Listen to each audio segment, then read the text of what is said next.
Hey guys, in this video, I will show you how to add tabs on Confluence.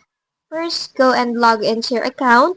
Once inside the dashboard, on the left panel, go to the space that contains the page where you want to add tabs.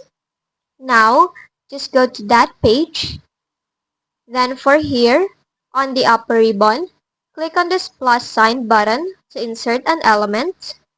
Then, click on View More. Now on the search bar, search for tabs for Confluence and go ahead and click on Learn More beside this app. Now to add it to your account, you can go and try it for free for 30 days. So go ahead and click on that button. Now just select your site and click Review at the bottom. Then go ahead and start your free trial. Now just wait for it to be added. Now that it has been added, you can go back to your page, then refresh your site. Once refreshed, now type in a slash, then type in tabs, and in here you can now use the app that you added. Now go and type in a tab name, then you can add in also an icon for it. You can also change its alignment. Then you can add another tab if you'd like to.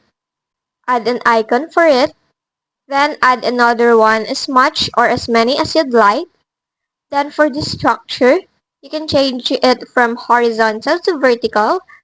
Just choose one depending on your liking.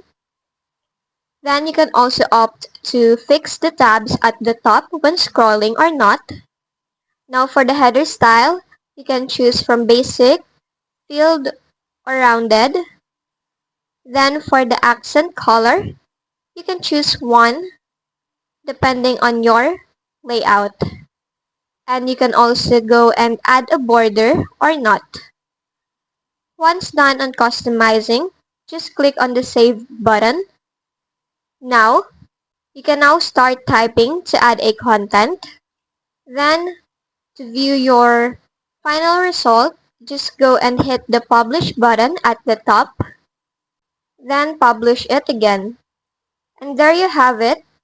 It will now show you your tabs in your Confluence page, along with its contents. If you'd like to edit it, you can go ahead and click the edit button at the top ribbon. And that's just basically it. That's how you add tabs in your Confluence. If this video helped you, don't forget to like, subscribe, and hit the bell icon for more tutorials.